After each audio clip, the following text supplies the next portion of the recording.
তুমি যখন নামাজের মধ্যে দাঁড়াও, তাকবীর বলে হাত বাঁধবা, সানা পড়বা, ফাতিহা পড়বা, সুম্মা ক্রা মা তায়াসসারা মাআকা মিনাল কুরআন, কোরআনের যেই সূরাটা সহজ এটা তুমি পড়বা। পড়ার পর বলেন তো, এরপর কেরাত শেষ করার পর কোথায় যাই আমরা? রুকুতে। সুম্মা রুকা, এরপর তুমি রুকুতে যাবা। হাত্তা তাতমাইন্না রাকিআ, রুকুতে তুমি এমন ভাবে থাকবা যেন তোমার ইতমিনান হয়, তোমার দিলে যেন এই সাড়া দেয় যে তুমি ইতমিনান ধীরস্থির ভাবে রুকু আদায় করতেছো। অনেকে রুকুতে গিয়ে আপনার কোনো মতে যায়, আবার তাড়াতাড়ি উঠে যায়, তাড়াতাড়ি উঠে। নবী বলেছেন তিলকা সালাতুল মুনাফিকিনা, তিলকা সালাতুল মুনাফিকিনা, তিলকা সালাতুল মুনাফিকিন, এটা মুনাফিকের নামাজ, এটা মুনাফিকের নামাজ, এটা মুনাফিকের নামাজ। দ্রুত রুকুতে যাওয়া আবার ওঠা, এটা মুনাফিকের নামাজ।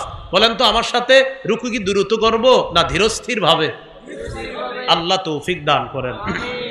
এবার রুকু থেকে উঠলেন, নবীজি বলেন সুম্মা রুকা, এরপর রুকু থেকে উঠবা। উঠার পর হাত্তা তা'তাদিলা কাইমা, ধীরস্থির ভাবে দাঁড়াবা। দেখেন আমাদের কিছু মুসল্লি ভাই আছে এমন, রুকু থেকে মাথা উঠায়া মাথাটা ঝুঁকায়া রাখে, পুরা দাঁড়ায় না, এমনি বাঁকা হয়ে থাকে, আর বুঝায় ইমাম সাহেব ধৈর্য কিন্তু আর হইতেছে না, আপনি তাড়াতাড়ি সিজদা যান।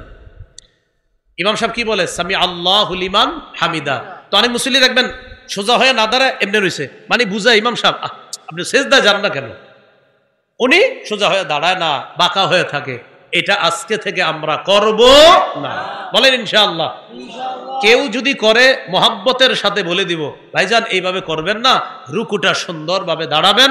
দাঁড়িয়ে আপনি রুকু থেকে যখন দাঁড়াবেন ইতমিনানের সাথে সুন্দরভাবে একদম সোজা হয়ে দাঁড়াবেন, এরপর আপনি সিজদায় যাবেন।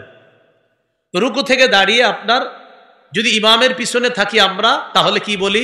রব্বানা লাকাল হাম, অথবা আল্লাহুম্মা রব্বানা লাকাল হাম, অথবা আল্লাহুম্মা রব্বানা ওয়ালাকাল হাম, অথবা রব্বানা ওয়ালাকাল হাম।